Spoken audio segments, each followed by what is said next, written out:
ನಮಸ್ತೆ, ನಮ್ಮನೆ ಅಡುಗೆ ಚಾನಲ್ಗೆ ಸ್ವಾಗತ. ಇವತ್ತು ನಾವು ಚಪಾತಿ ಮತ್ತು ಅನ್ನದೊಂದಿಗೆ ಒಳ್ಳೆಯ ಸೈಡ್ ಡಿಶ್ ಆಗಿ ಬೆಂಡೆಕಾಯಿ ಪಲ್ಯ ರುಚಿ ರುಚಿಯಾಗಿ ಯಾವ ಥರ ಮಾಡಬೇಕೆಂಬುದನ್ನು ಈ ವಿಡಿಯೋದಲ್ಲಿ ನಾನು ತಿಳಿಸಿಕೊಡುತ್ತೇನೆ. ಈ ವಿಶೇಷವಾಗಿರುವ ರೆಸಿಪಿ ಈ ವಿಡಿಯೋ ನಿಮಗೆ ಇಷ್ಟವಾಗಿದ್ದರೆ ಈ ವಿಡಿಯೋಕ್ಕೆ ಲೈಕ್ ಮಾಡಿ, ಹಾಗೆ ನಾವು ಮಾಡಿರೋ ವಿಡಿಯೋವನ್ನು ಸಬ್ಸ್ಕ್ರೈಬ್ ಮಾಡಿ. ಫಸ್ಟ್ ಟೈಮ್ ನೋಡ್ತಾ ಇದ್ದರೆ ಈ ವಿಡಿಯೋನ ಬೇರೆದವರಿಗೂ ಶೇರ್ ಮಾಡಿ. ನೆಕ್ಸ್ಟ್ ಟೈಮ್ ನಿಮಗೆ ನಾ ಹಾಕೋ ವಿಡಿಯೋ ಎಲ್ಲ ಮಿಸ್ ಮಾಡದೆ ನಿಮಗೆ ಬರ್ತಾವೆ. Thank you. ಚಪಾತಿ ಜೊತೆಗೆ ಅನ್ನದೊಂದಿಗೆ ಬೆಸ್ಟ್ ಸೈಡ್ ಡಿಶ್ ಬೆಂಡೆಕಾಯಿ. ಯಾವಾಗಲೂ ಎಳೆದಾಗಿ ತೆಗೆದುಕೊಳ್ಳಬೇಕು. ನೋಡಿ, ಈ ಥರ ನಾನು ಪಟ್ ಅಂತಂದರೆ ಮುರಿಬೇಕದು ಕಂಪ್ಲೀಟಾಗಿ. ಚೆನ್ನಾಗಿ ತೊಳೆದು ಒಂದು ಟಿಶ್ಯೂ ಅಥವಾ ಎಲ್ಲ ಕಾಟನ್ ಬಟ್ಟೆಯಲ್ಲಿ ಸ್ವಚ್ಛದಾಗಿ ಒರೆಸಿಟ್ಟುಕೊಂಡು ಸಣ್ಣದಾಗಿ ಕಟ್ ಮಾಡಿಕೊಳ್ಳೋಣ. ಇವಾಗ ಒಂದೊಂದಾಗಿ ಆಗಲೇ ಹೇರೋ ಟಿಪ್ಸ್ ಆಗಿ ಸ್ವಚ್ಛದಾಗಿ ತೊಳೆದುಕೊಳ್ಳಬೇಕು. ನಾವೇ ಆಯ್ಕೆ ಮಾಡಿಕೊಳ್ಳಬೇಕು. ಬೆಂಡೆಕಾಯಿಯನ್ನು ಮಾರ್ಕೆಟಿಗೆ ಹೋದಾಗ ನಾವೇ ಆಯ್ಕೆ ಮಾಡಿಕೊಂಡು ಎಳೆಯದಾಗಿರಬೇಕು ಬೆಂಡೆಕಾಯಿ, ಅಂದರೆ ರುಚಿ ಚೆನ್ನಾಗಿ ಬರ್ತದೆ. ಈ ಪಲ್ಯಕ್ಕೆ ತುಂಬ ದೊಡ್ಡದಾಗಿ ಏನು ಬೇಡ, ಸಣ್ಣದಾಗಿ ಕಟ್ ಮಾಡಿಕೊಳ್ಳೋಣ. ಕ್ರಾಸ್ ಇದರೊಳಗೆ ಕಟ್ ಮಾಡಿಕೊಳ್ಳೋಣ. ಒಳಗಡೆ ಹುಳುಗಳು ಏನಾದರೂ ಇದ್ದರೆ ಕ್ಲೀನಾಗಿ ಗೊತ್ತಾಗ್ತದೆ ನಮಗೆ. ನೋಡಿ, ಕ್ಲೀನಾಗಿ ಇದನ್ನು ಕಟಾವು ಮಾಡಿಕೊಂಡಿದ್ದೇವೆ. ಒಂದು ಬಾಣಲೆಯನ್ನು ಇಡೋಣ.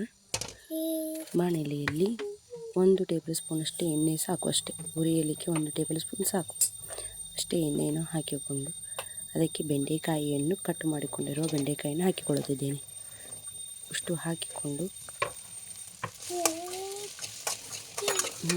ಪೂರ್ತಿ ಚೆನ್ನಾಗಿ ಬೇಯಿಸ್ತಾ ಇದ್ದೀನಿ. ಒಂದು 70% ಬೆಂದರೆ ಸಾಕು, ಚೆನ್ನಾಗಿ ಕಾಣ್ತದೆ.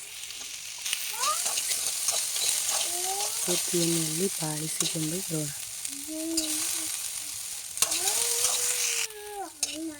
ನೋಡಿ, ಮೆತ್ತಗಾಗಿದೆ. ಸ್ವಲ್ಪ ನೋಡಿ, ಒಂದು ಪಾತ್ರೆಯನ್ನು ಇಡೋಣ. ಪಾತ್ರೆಯಲ್ಲಿ 2 ಟೇಬಲ್ ಸ್ಪೂನ್ ಕುಕ್ಕಿಂಗ್ ಆಯಿಲ್ ಹಾಕಿಕೊಳ್ಳೋಣ. ಕುಕ್ಕಿಂಗ್ ಆಯಿಲನ್ನು ಹಾಕಿಕೊಳ್ತಿದ್ದೀನಿ. 1 ಟೇಬಲ್ ಸ್ಪೂನ್ ಅಷ್ಟು ಸಾಸಿವೆ, ಉದ್ದಿನಬೇಳೆ ಬಿಸಿಯಾದ ನಂತರ ಸಾಸಿವೆ, ಉದ್ದಿನಬೇಳೆ 1 ಟೇಬಲ್ ಸ್ಪೂನ್ ಅಷ್ಟು ಜೀರಿಗೆಯನ್ನು ಹಾಕಿಕೊಳ್ತಿದ್ದೀನಿ. ಚೆನ್ನಾಗಿ ಸಿಡಿಯಬೇಕು. ಸಾಸಿವೆ ಜೀರಿಗೆ ಸಿಡಿದಷ್ಟು ಫ್ಲೇವರ್ ಚೆನ್ನಾಗಿ ಬರುತ್ತದೆ.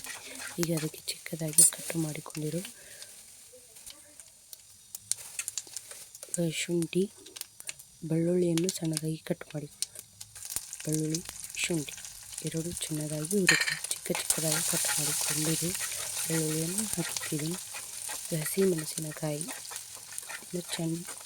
ಚಿಕ್ಕದಾಗಿ ಕಟ್ ಮಾಡಿಕೊಂಡು ಹಾಕಿಕೊಳ್ಳುತ್ತಿದ್ದೇನೆ. ಈರುಳ್ಳಿ ಸಣ್ಣದಾಗಿ ಕಟ್ ಮಾಡಿಕೊಂಡು ಹಾಕಿಕೊಳ್ಳುತ್ತಿದ್ದೇನೆ. ನೋಡಿ,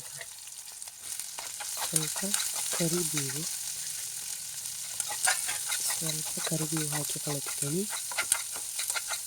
ಚೆನ್ನಾಗಿ ಫ್ರೈ ಆಗಲಿ. ಕರಿಬೇವು ಹಾಕ್ಕೊಳ್ತಿದ್ದೇನೆ.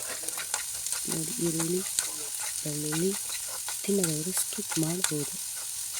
ಆ್ಯಕ್ಚುಲಿ ಒಳ್ಳೆ ರುಚಿ ಬರಬೇಕಂದ್ರೆ ಈರುಳ್ಳಿ ಬೆಳ್ಳುಳ್ಳಿ ಹಾಕಿಕೊಳ್ಬೇಕು. ಈಗ 2 ಟೊಮ್ಯಾಟೊ ಸಣ್ಣದಾಗಿ ಕಟ್ ಮಾಡಿಕೊಂಡು ಹಾಕಿಟ್ಟಿದ್ದೇನೆ.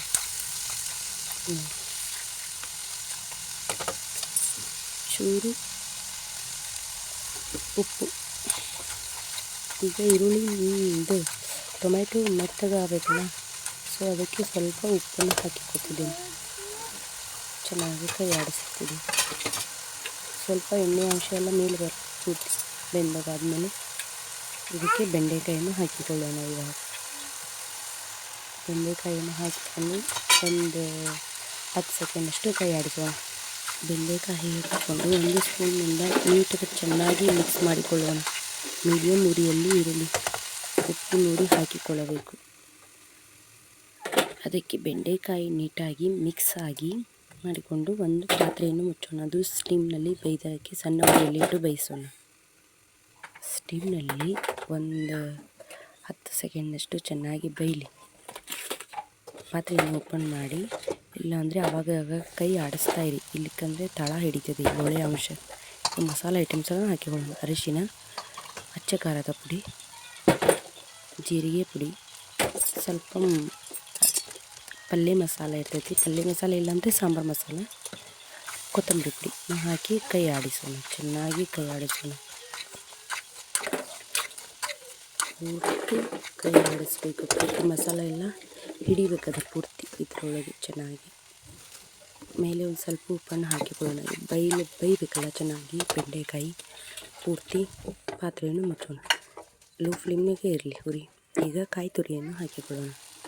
ಚೆನ್ನಾಗಿ ಪೂರ್ತಿ ಕಾಯಿ ತುರಿ ಹಾಕಿ, ಹಸಿ ಕಾಯಿ ತುರಿ ಹಾಕ್ತಿದ್ದೀವಲ್ಲ, ಪೂರ್ತಿ ಕೈ ಆಡಿಸೋಣ. ಕೈ ಆಡಿಸಿ ಪೂರ್ತಿ ಚೆನ್ನಾಗಿ ಬೇಯಬೇಕದು. ಪೂರ್ತಿ ಬೇಯ್ದ್ರೇ ಸ್ವಲ್ಪ ಕಾಯಿ ತುರಿ ಆಯಿತು. ಇನ್ನೊಂದು ಸ್ವಲ್ಪ ಹಾಕ್ತಾಯಿದ್ದೀನಿ ನಾನು. ನಿಮಗೆ ಬೇಕಾದಷ್ಟು ಹಾಕಿಕೊಳ್ಳಿ, ನಿಮ್ಮ ರುಚಿಗೆ ತಕ್ಕಷ್ಟು. ಅದು ಉರಿಯನ್ನು ಸಣ್ಣಾಗಿಟ್ಟು ಸ್ಟೀಮ್ನಲ್ಲೇ ಬೇಯಿಸೋಣ. ಇವಾಗ ಹೆಂಗೆ ಬೇಯಿಸ್ತಾ ಇದ್ದೀನಿ ನೋಡಿ. ಪೂರ್ತಿ ಕಮ್ಮಿ ಆದಮೇಲೆ 2 ನಿಮಿಷ ಸ್ಟೀಮ್ ಆದಮೇಲೆ 2 ನಿಮಿಷ ಆದಮೇಲೆ ಅನ್ನದೊಂದಿಗೆ ಚಪಾತಿಯೊಂದಿಗೆ ಒಳ್ಳೆ ಸೈಡ್ ಡಿಶ್. ಈ ರೆಸಿಪಿ ನಿಮಗೆ ಇಷ್ಟವಾಗಿದ್ದರೆ ಪ್ಲೀಸ್ ಕಮೆಂಟ್ ಮಾಡಿ, ಸಬ್ಸ್ಕ್ರೈಬ್ ಮಾಡಿ, ಲೈಕ್ ಮಾಡಿ.